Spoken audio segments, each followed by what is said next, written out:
Daniel Holt stood in the marble foyer of his estate, observing the reflection of a tall figure in the polished floor. His hair was cropped short, and his eyes revealed a sharp awareness that did not soften under any circumstance. The morning air was cool, and the sky carried a pale hue. There was a lingering scent of pine drifting through open windows. The estate sat 3 miles from the town center, surrounded by a perimeter of iron fencing and thick hedges.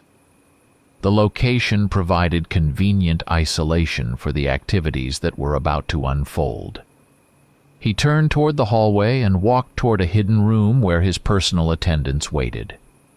They included Thomas Granger, a loyal follower, and 2 others who had served Daniel for many years. They were quiet, maintaining respectful postures, while they prepared a collection of clothing and equipment. The room contained a tall mirror, racks of hunting gear, and polished footwear. Daniel preferred an organized approach. He believed that a carefully executed plan produced the best results. Sadie waited in an adjacent chamber. She paced from one end of the room to the other, displaying an air of anticipation. She was a strong woman with clear eyes and straight shoulders, and she carried herself with confidence. She wore plain clothing, though she had selected garments that could be discarded easily. She expected the transformation to be swift and painful. She savored that physical sensation. Her heart rate was elevated, and she inhaled the cool air with deliberate focus. Daniel entered her chamber and nodded. He appreciated her unwavering loyalty. She greeted him with a level tone and indicated that their group was ready to move. Thomas approached them with caution, carrying a small wooden box. He opened it to reveal a sharp blade and a silver pendant. Daniel took the blade first. He pressed it against the skin of his forearm, inflicting a deliberate cut. Blood emerged in a thin line. He observed the color and the flow. He felt the familiar heat that preceded the transformation. He allowed Sadie to slice her own arm, following the same ritual. Daniel and Sadie drew closer to each other. They locked eyes with firm resolve. The others formed a careful circle around them. The next moment brought an intense surge of heat through muscles, bones, and tendons. Daniel's torso elongated, and his arms thickened with new layers of dense tissue. His skin broke apart and reformed. He ground his teeth as fangs replaced his human ones, and his nails extended into rigid claws. His posture shifted until he stood in a partial crouch. He felt powerful. He heard Sadie's ragged breathing as she underwent the same change. Thomas and the remaining attendants followed suit, producing snarls and guttural sounds. The hidden room was filled with tension and rapid transformations. Clothing tore at the seams. The air smelled of musk and fresh blood. Each werewolf possessed a distinctive shape, but Daniel was the largest. He commanded respect through his presence. He raised his head, took a deep breath, and exhaled a rough exhalation that signaled he was prepared. They moved out to the grounds, passing through a wide door that led behind the mansion.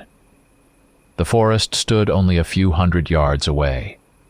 A group of trembling captives awaited them at the edge of the tree line. The captives wore battered clothing. Their hands were unbound, but panic prevented them from fleeing.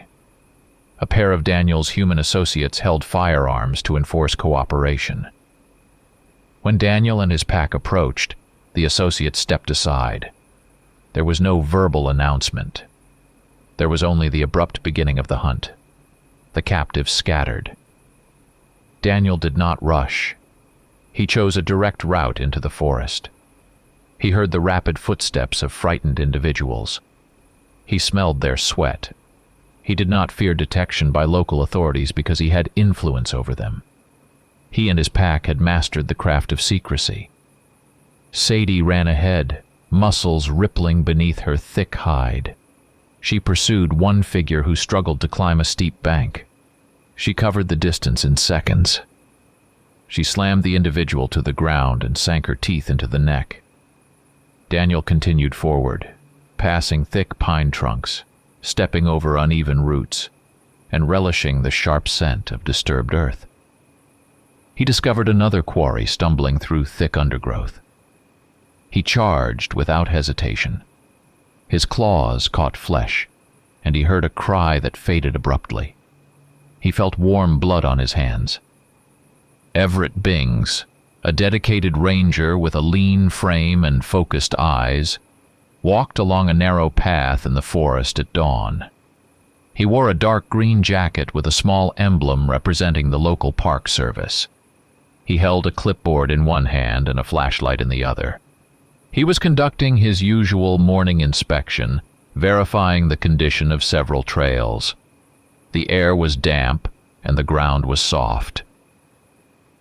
The forest extended for miles in every direction, covering the region with dense vegetation.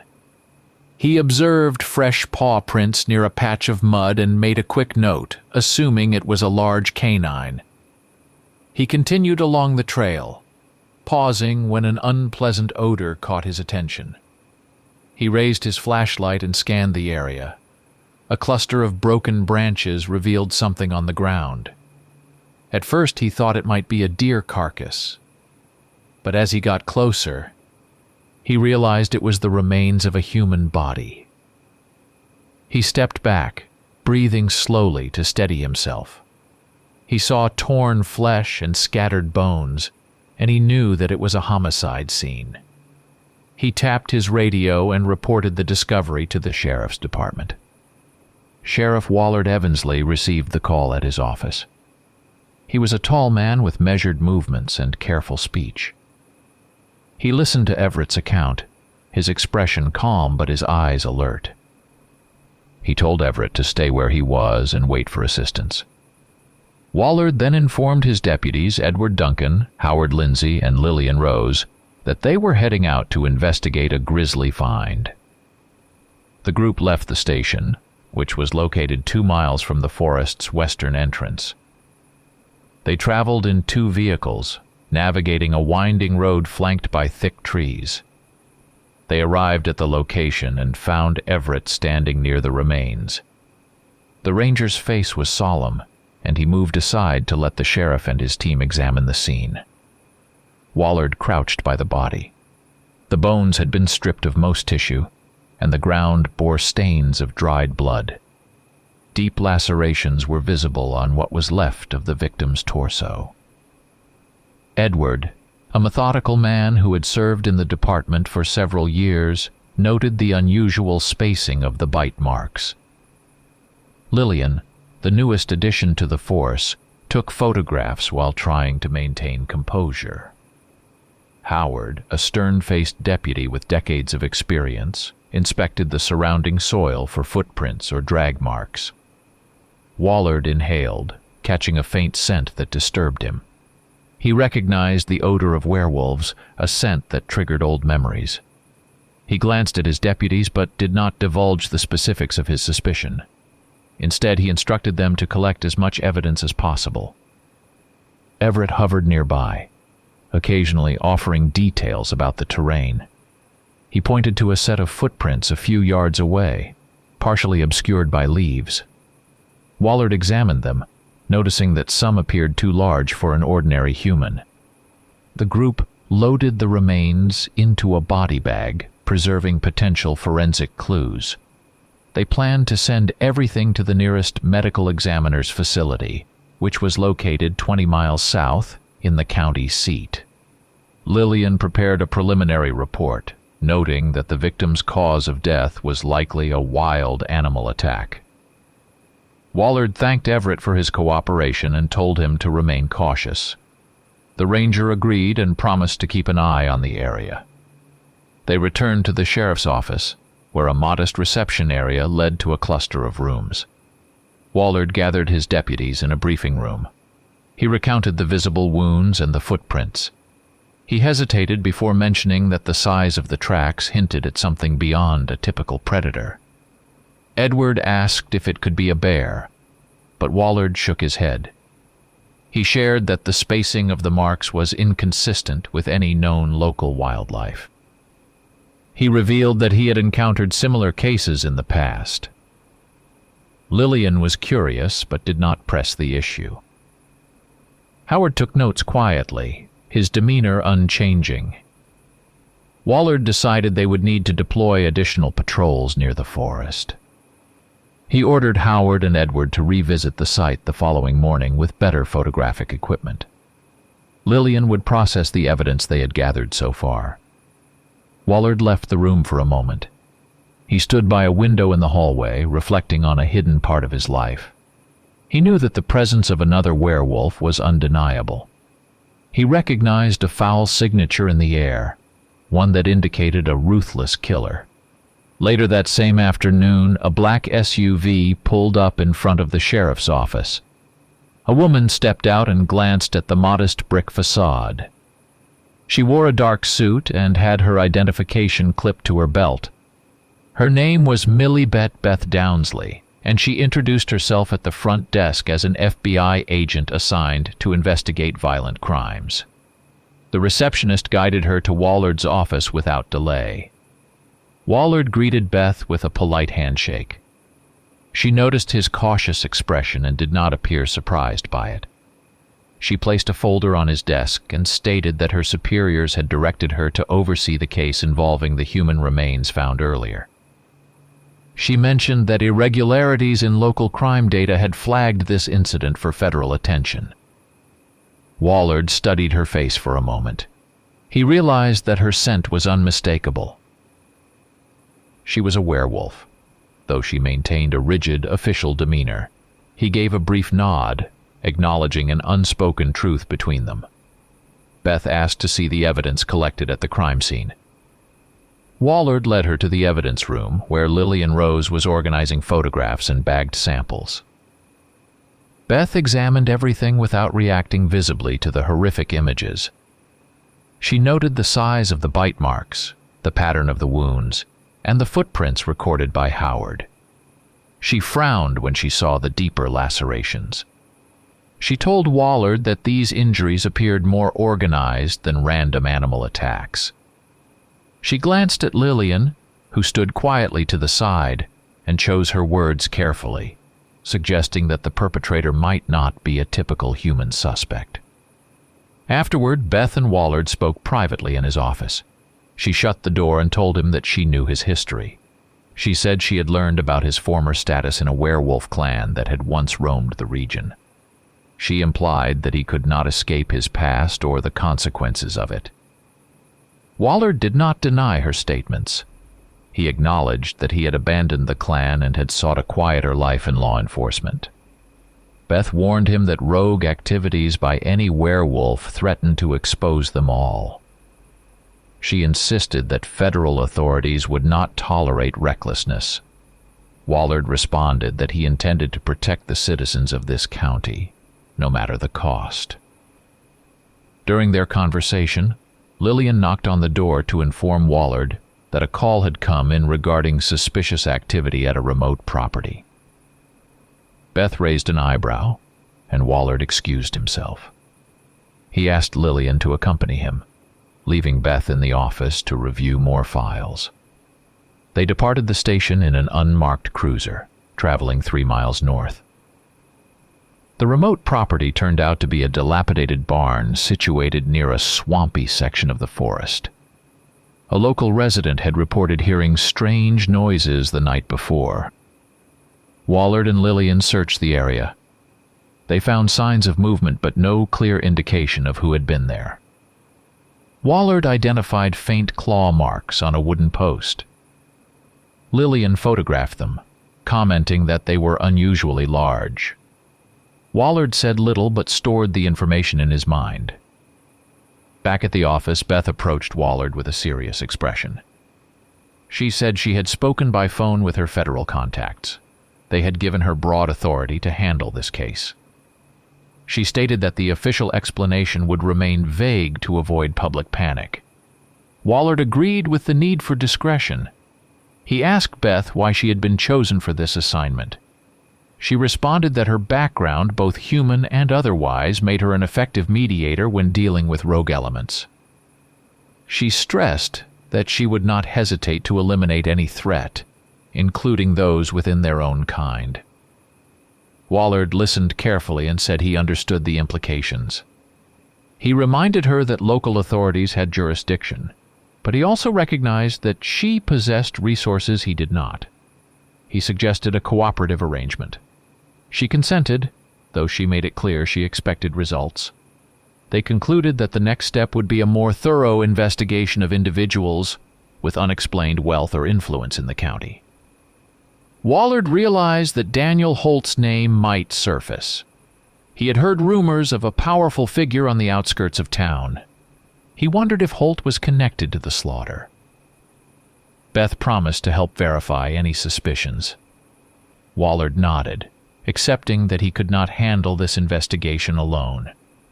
Wallard and his deputies gathered in the briefing room early the next day. The overhead fluorescent lights hummed softly, illuminating a large county map pinned to the wall. Beth stood nearby, arms folded, studying the geographic distribution of recent incidents. Edward Duncan flipped through a stack of reports detailing local businesses and private properties near the forest. Howard Lindsay leaned against a table, his weathered face expressionless. Lillian Rose input data into a laptop, updating their files with the latest photographs and notes. Wallard told them that Everett Bings had located additional clues in the woods, including fragments of torn clothing and strange indentations in the soil. He asked Edward and Howard to drive out and collect the items for analysis.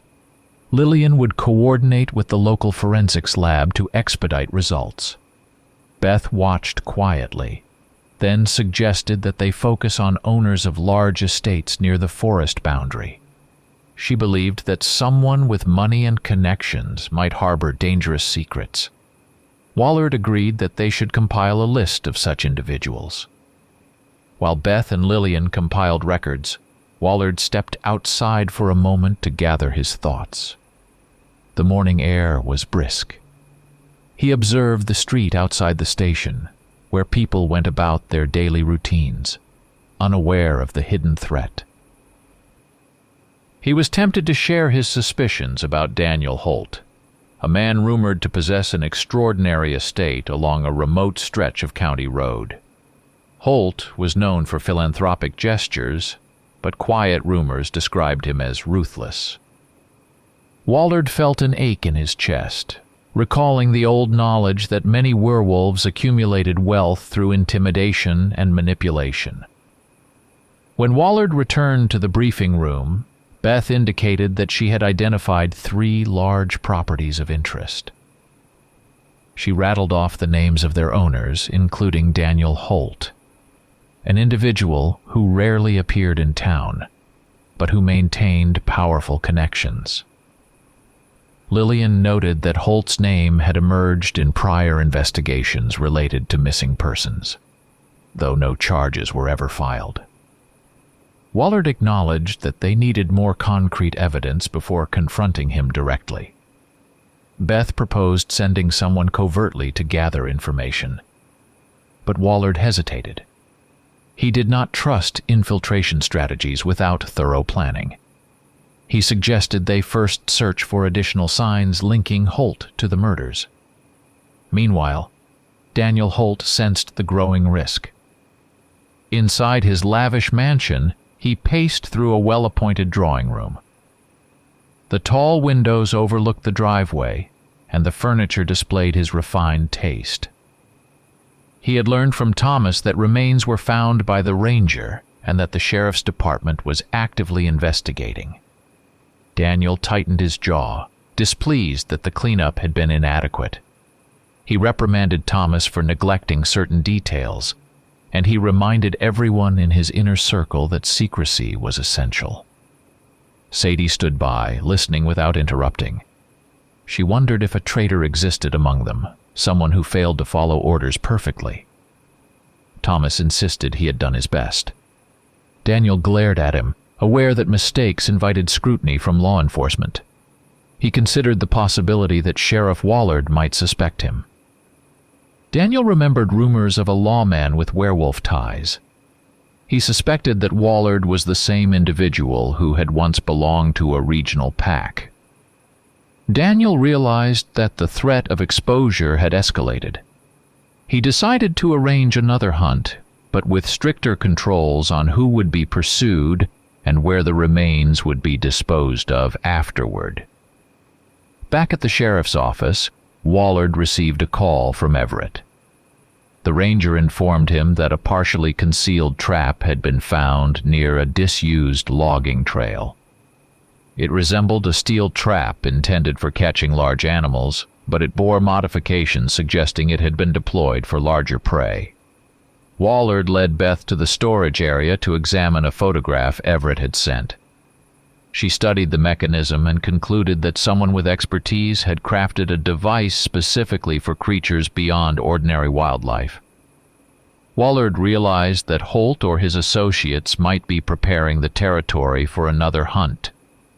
He addressed the team, explaining that they would need to gather more first-hand evidence of wrongdoing on Holt's property. Beth offered to conduct a discreet survey of the perimeter. Wallard insisted that no one act alone, given the risks. Lillian suggested a small task force approach, though they all agreed that secrecy was paramount. They understood that a direct confrontation without proof could backfire. Each member of the group felt the looming tension, aware that time was running out to prevent more deaths. Early in the evening, one of Holt's informants slipped a note into the mailbox at the sheriff's office. The note contained a warning about an upcoming hunt scheduled for the following night. It identified a section of the forest near an abandoned campsite where fresh prey would be released. Wallard read the note under the harsh fluorescent lights of his office. He recognized the handwriting as belonging to a low-level operative once tied to Holt's circle. The message was brief but clear, implying that a direct confrontation with Holt's group might be possible. Wallard summoned his deputies and Beth for an urgent meeting. He spread the note on the conference table.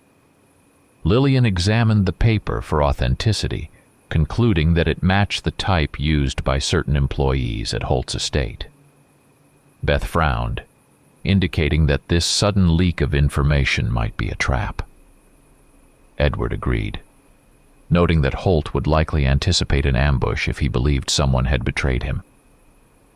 Howard recommended a cautious approach, suggesting they use discreet surveillance. Wallard decided they would stage a covert operation in the forest, placing hidden cameras and motion sensors around the designated campsite. He requested that Lillian coordinate with local technicians to ensure the equipment worked properly in low-light conditions. While they prepared, the informer who delivered the note was captured by Holt's men.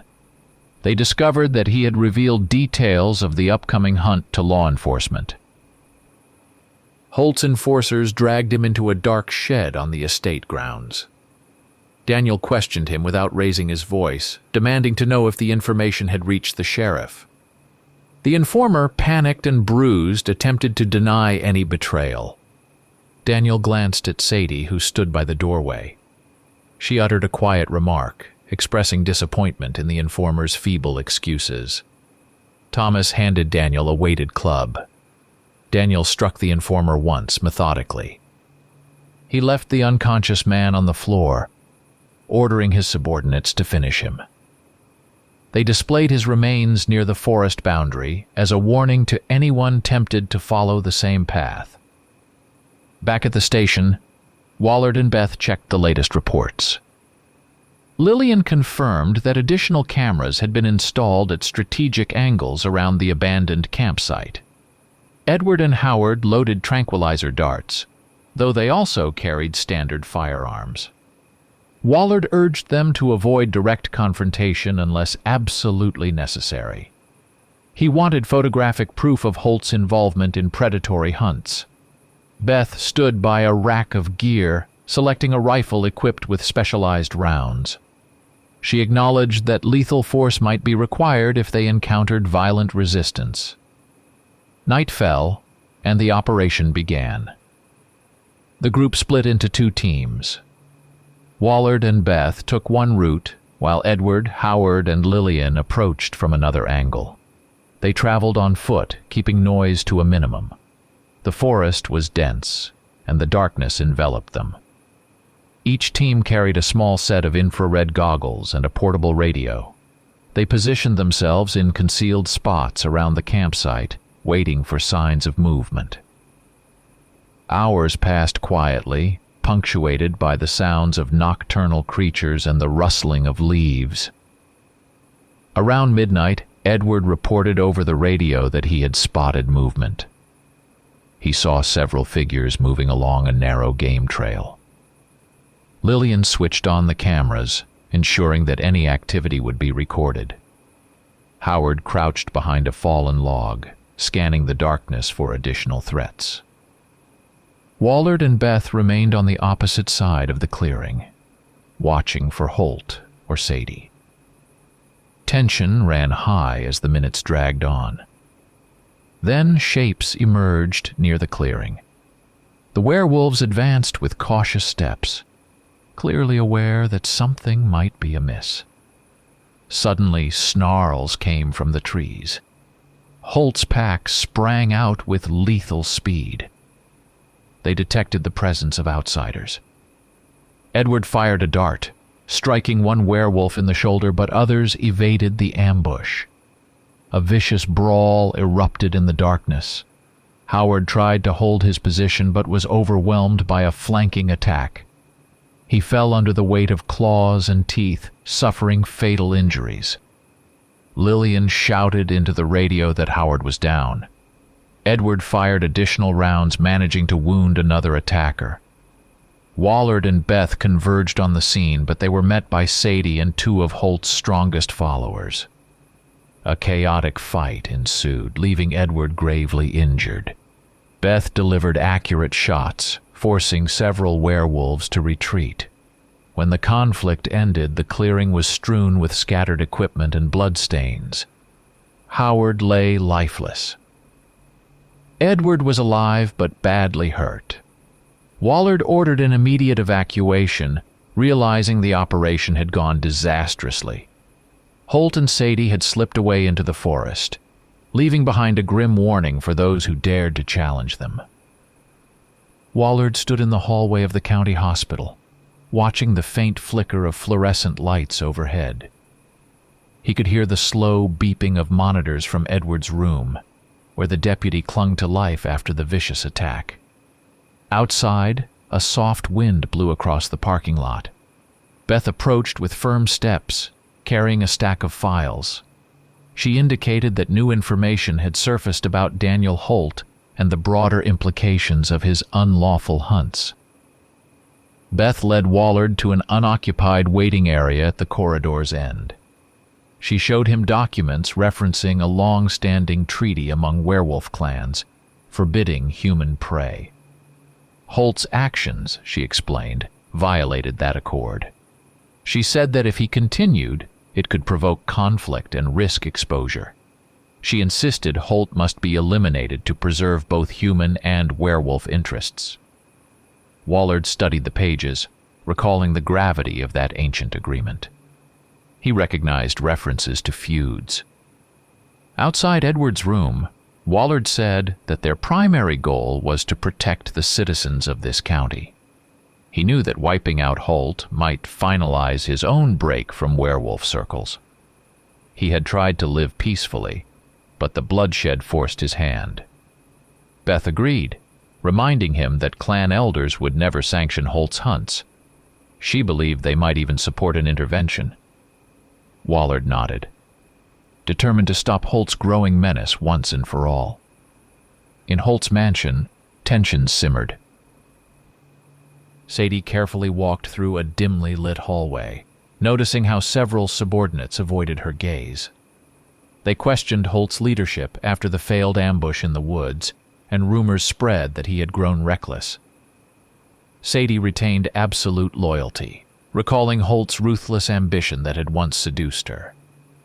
She entered a large lounge decorated with antique furniture, and found Holt standing by a window, silent and brooding, contemplating his next move. Thomas entered, bearing news of the whispering discontent among their followers. Holt dismissed him with a curt gesture, unwilling to show weakness by addressing the concerns openly. Sadie observed Holt's brow furrow as he tried to maintain control. He had always ruled through intimidation, but now he sensed the fragile state of his authority. Yet he refused to concede. He demanded complete loyalty from those who remained, promising rewards if they secured another decisive victory. Later that night, Wallard called a meeting at the station. Lillian had compiled intelligence on Holt's estate, including the number of guards, possible exits, and escape routes through the woods. Edward remained hospitalized, so he could not attend, but his condition had stabilized. Beth explained that clan elders had grown concerned about Holt's disregard for tradition and the treaty. She repeated that he needed to be stopped or the conflict would escalate beyond local boundaries. Wallard understood the urgency. He had resisted lethal force before, believing that capturing Holt might suffice, but Beth's warnings shifted his stance. He remembered the violent ambush that had claimed Howard's life. He acknowledged that Holt's crimes exceeded typical violations. Wallard instructed Lillian to finalize a raid plan. They would use unmarked vehicles, approach the estate under cover of darkness, and prioritize neutralizing the greatest threats first. Beth prepared special rounds and strict contingency measures. Among Holt's followers, uncertainty grew. A handful of them met secretly in a storage room behind the kitchen. They whispered about Holt's obsession with demonstrating dominance. They worried that his approach jeopardized their survival.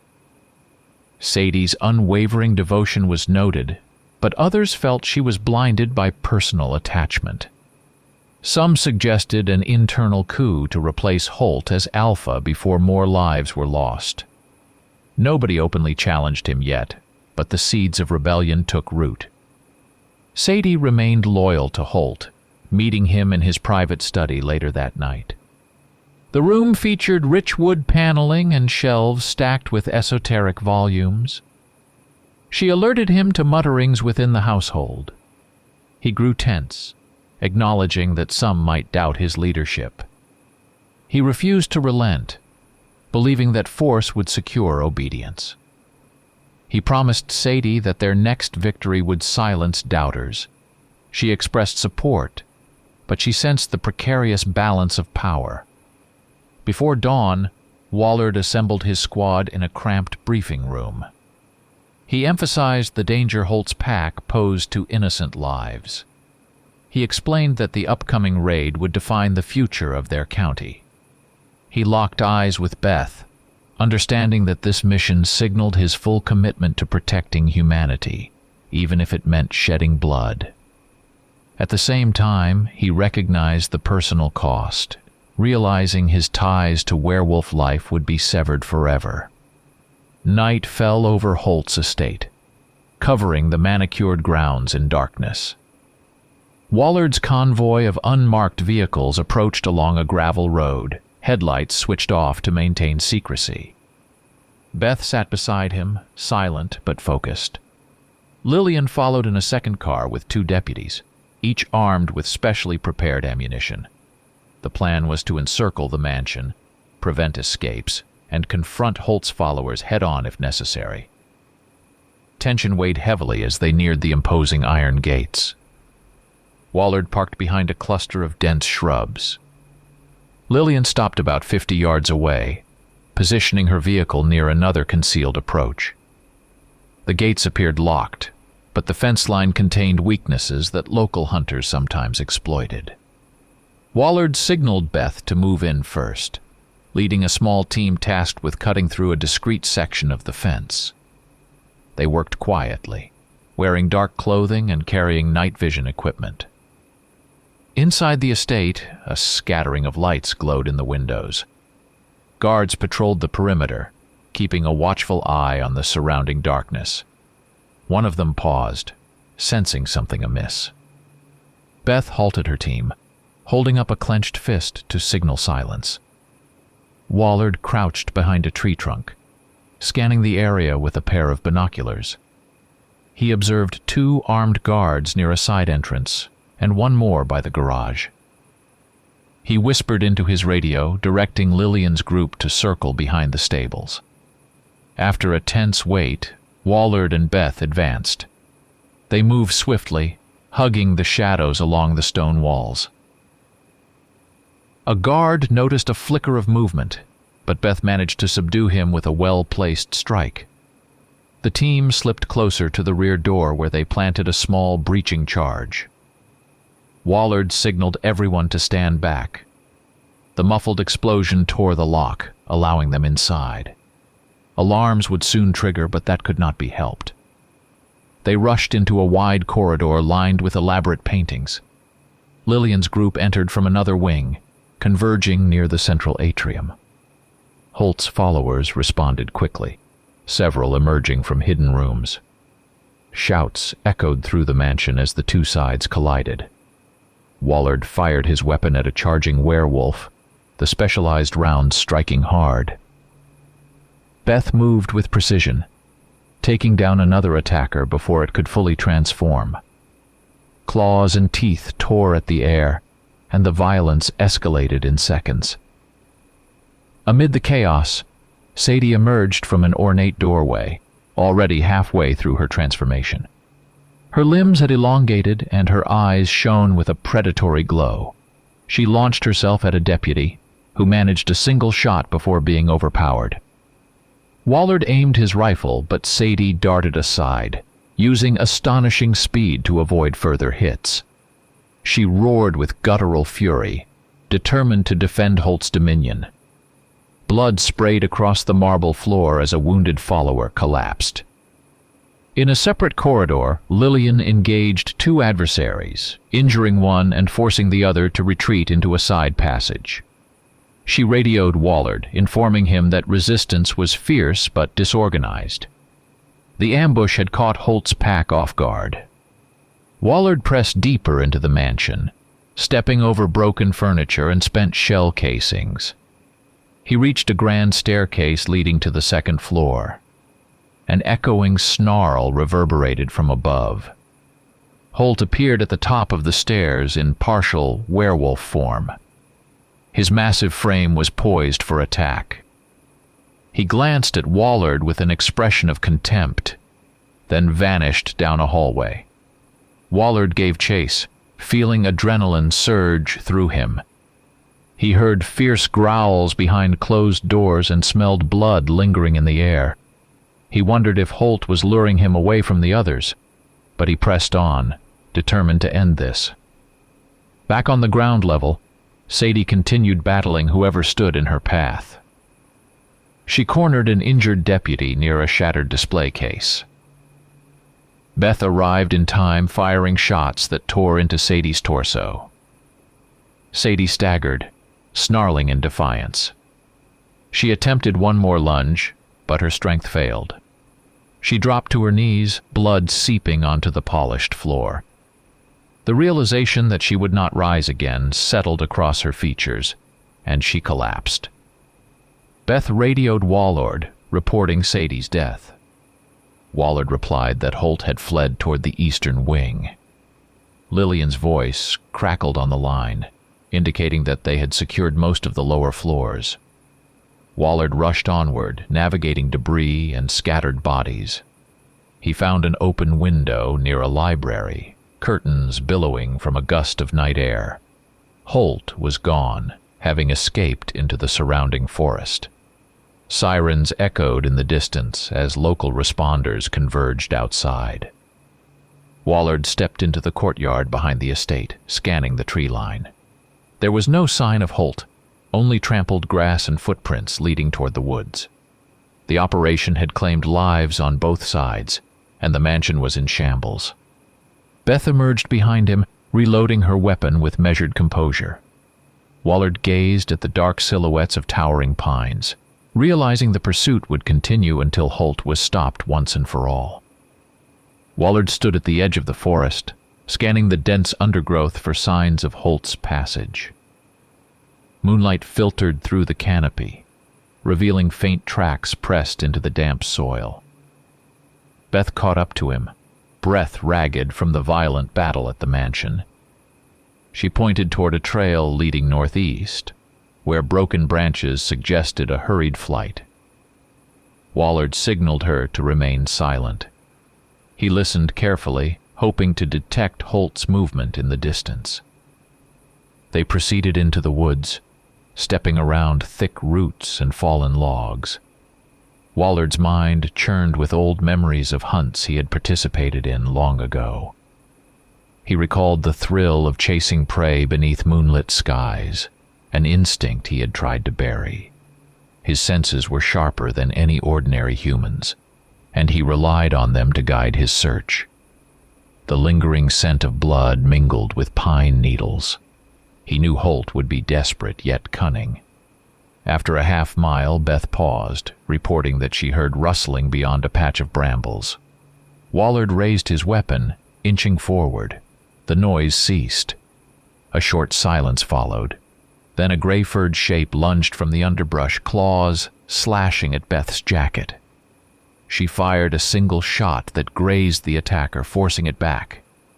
It was one of Holt's remaining followers, half-transformed and snarling with vicious intensity. Wallard seized the moment, delivering a decisive blow. The creature collapsed in a heap, groaning, before losing consciousness. They pressed on, hearts pounding. Wallard contacted Lillian by radio, instructing her to secure a perimeter around the estate. He needed freedom to pursue Holt deeper into the forest without worrying about more reinforcements slipping away. Beth reloaded her weapon, her breaths shallow but determined. The night air grew cooler, and the sounds of nightlife, crickets and distant owls, contrasted sharply with the grim purpose driving them onward. Farther into the woods, the terrain sloped downward, revealing a narrow ravine with a shallow creek. Wallard spotted fresh footprints along the bank, indicating that Holt had indeed passed through. The prints were deep, suggesting haste and possibly injury. He and Beth followed the creek bed, weaving between thick patches of shrubbery. A faint metallic scent revealed more blood, prompting Wallard to suspect Holt had not escaped unscathed from the fight at the mansion. They eventually discovered a section of rocky ground near the creek, partially illuminated by moonlight. Holt's silhouette appeared atop a boulder, his posture indicating readiness for confrontation. He had transformed further, standing taller and broader, with thick fur covering his torso. His eyes shone with a feral intensity. He snarled in frustration, clearly resenting the pursuit. Wallard approached cautiously, keeping Beth slightly behind him. Holt spoke in a hoarse tone, accusing Wallard of betraying his own kind. He claimed that true werewolves should dominate rather than hide among humans. Wallard retorted that Holt's murders had jeopardized all werewolves and that no clan would defend him. Holt responded with a violent roar, leaping from the boulder. He aimed for Wallard, powerful claws slashing the air. Wallard fired a round that struck Holt's shoulder, but the beast pressed forward, knocking Wallard off balance. Beth circled around, seeking a clear shot. Holt twisted, using surprising agility. He smashed a heavy arm into her, sending her stumbling against a tree trunk. Wallard regained his footing, tackling Holt in a burst of adrenaline. Their bodies collided, and Wallard felt the old surge of primal energy. He fought to keep control over his own transformation, unwilling to lose himself in raw savagery. Holt's jaws snapped, seeking flesh. Wallard delivered a blunt strike to the side of Holt's head, momentarily disorienting him. Holt staggered, blood dripping from his wounded shoulder. He tried to lure Wallard deeper into the ravine, hoping to exploit the uneven terrain. Wallard recognized the tactic. He advanced methodically, refusing to be baited into a reckless rush. Beth steadied herself, managing to fire a shot that clipped Holt's thigh. Holt howled in pain, then lunged again. Wallard met the charge with fierce resolve, grappling for control of Holt's arms. They tumbled onto a rocky patch, loose stones scraping exposed skin. Holt raked Wallard's side, drawing blood. Wallard snarled in pain, ignoring the wound. He locked both hands around Holt's throat and squeezed with all his strength. Holt fought back, claws tearing at Wallard's uniform. With one final surge, Wallard twisted, feeling cartilage snap under the crushing pressure. Holt's throat gave way, releasing a final ragged gasp. The body went limp. Wallard collapsed onto the blood-stained rocks, breathing hard. His side burned with pain from Holt's claws. Beth crawled over, checking him for lethal injuries. She activated her radio, summoning medical support. Wallard stared at Holt's lifeless form, half human and half beast, sprawled across the stones. The Alpha was finished. Wallard's own flesh throbbed, reminding him that victory carried a heavy cost. He exhaled shakily, aware that his fight for control had only begun. In the dim light of dawn, the aftermath of the battle became evident as additional responders arrived near the forest's edge. Lillian guided paramedics to Wallard's location along the creek, where they found him nursing a painful gash in his side. Beth stood close by. Fatigue etched into her features. The body of Daniel Holt lay partially submerged in the shallow water, lifeless eyes staring blankly at the sky. The tension that had gripped the region began to ease. Medics carefully lifted Wallard onto a stretcher, assessing the deep wounds. He refused sedation until he confirmed that Beth was unhurt and that the rest of Holt's pack had been dispersed. Lillian informed him that Holt's remaining followers had fled into the wilderness. Some had likely abandoned the area altogether. She believed that no immediate threat remained. Wallard allowed the paramedics to administer pain relief. He closed his eyes, releasing a ragged sigh of relief. Beth oversaw the handling of Holt's body. She communicated with local authorities and discreet federal contacts, insisting that the remains be contained for private examination.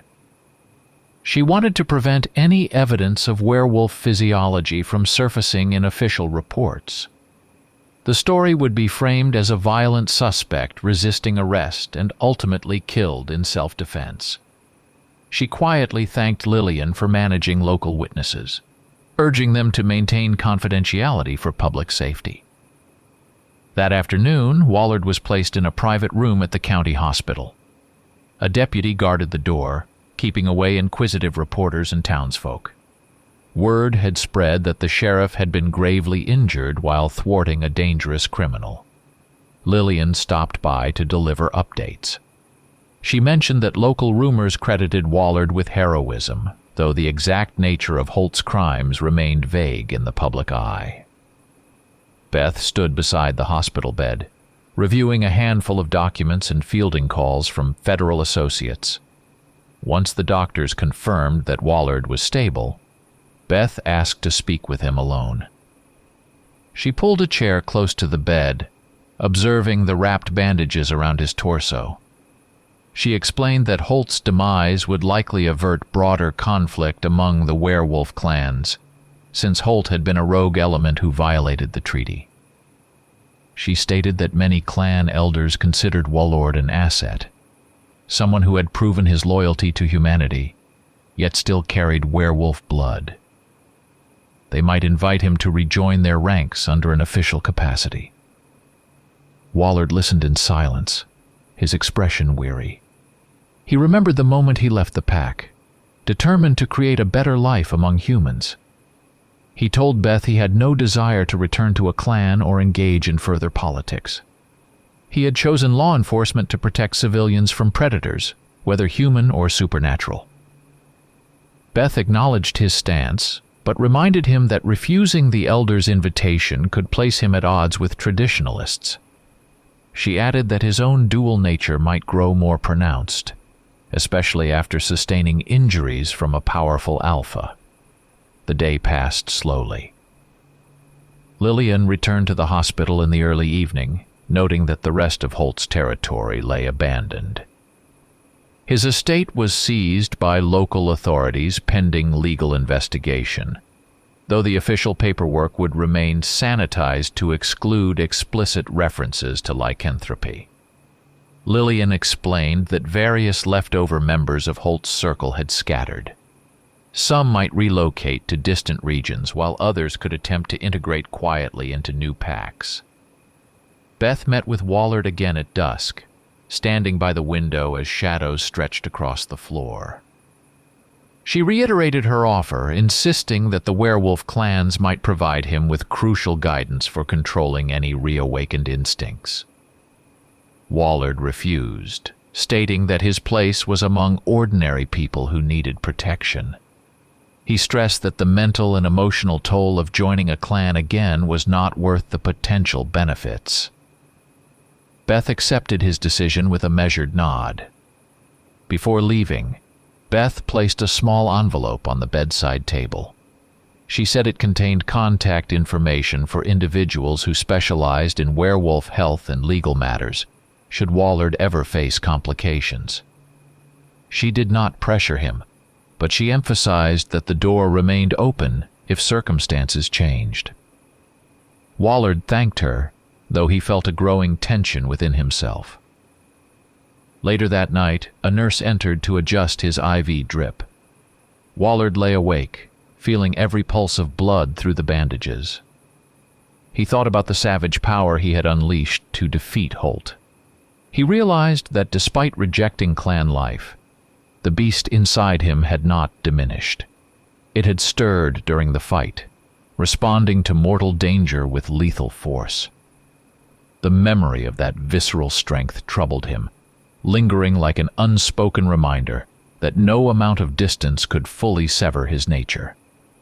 Days turned into weeks, and Wallard recovered gradually from his injuries. The townsfolk regarded him as a hero, though few understood the true nature of what he had faced. The sheriff's office remained busy with routine matters, domestic disputes, minor thefts, and the usual administrative tasks. Lillian handled many responsibilities, allowing Wallard to rest at home for a short convalescence before returning to active duty.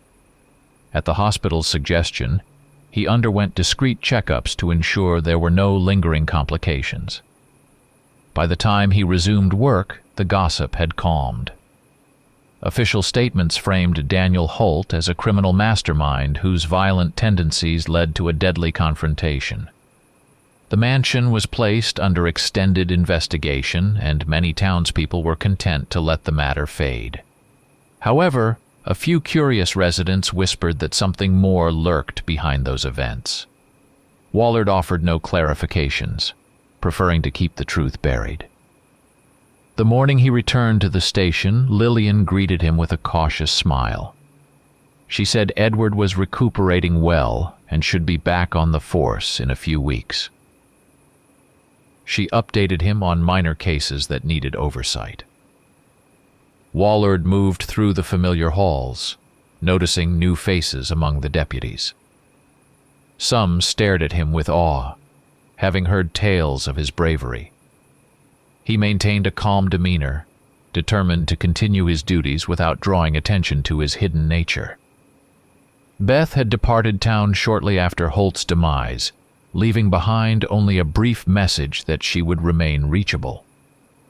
Wallard kept her contact information tucked away in a drawer. He sensed that her influence lingered, reminding him that the werewolf world was never far. The knowledge that clan elders might scrutinize his choices weighed on him, though he had heard no direct word from them since that day in the hospital. One afternoon, Wallard decided to walk the streets of the town, wearing plain clothes to avoid formality. The air was crisp, and he felt a slight pull in his muscles.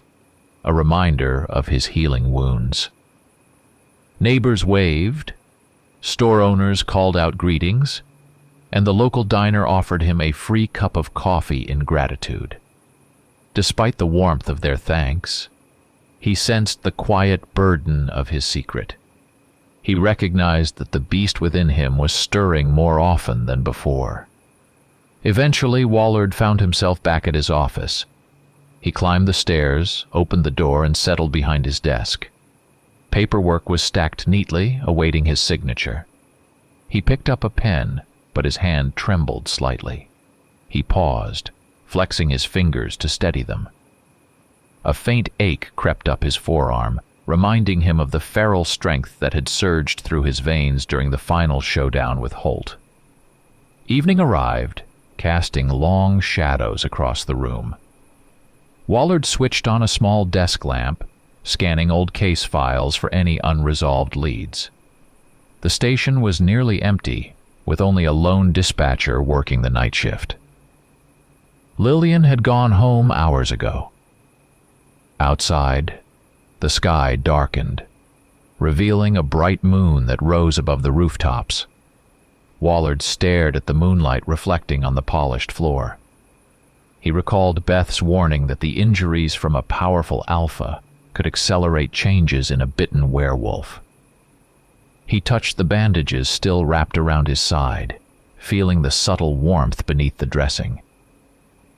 The doctor had told him the lacerations were healing, but they seemed to ache more at night. He heard his heartbeat in his ears, a slow, heavy rhythm. It reminded him of how fragile the boundary was between his human identity and the beast waiting beneath the surface. Rising from his chair, Wallard walked toward the window. The moonlight illuminated the frame. He rested his palms on the sill, feeling the cool glass against his skin. A faint tingling spread along his arms. He looked down at his hands, noticing his fingernails seemed just a fraction longer, as though preparing to change form. His breath caught in his throat. He did not want to transform here, in the heart of his workplace. He clenched his fists, wrestling for composure. Outside, the street was quiet. A few lamps flickered near the corner, illuminating empty sidewalks. Wallard could almost smell the night air through the closed window. He concentrated on calming himself, slowing his breathing. Yet the sensation persisted, a reminder that the fight with Holt had intensified his werewolf nature. He exhaled, recognizing that his own struggle had only begun.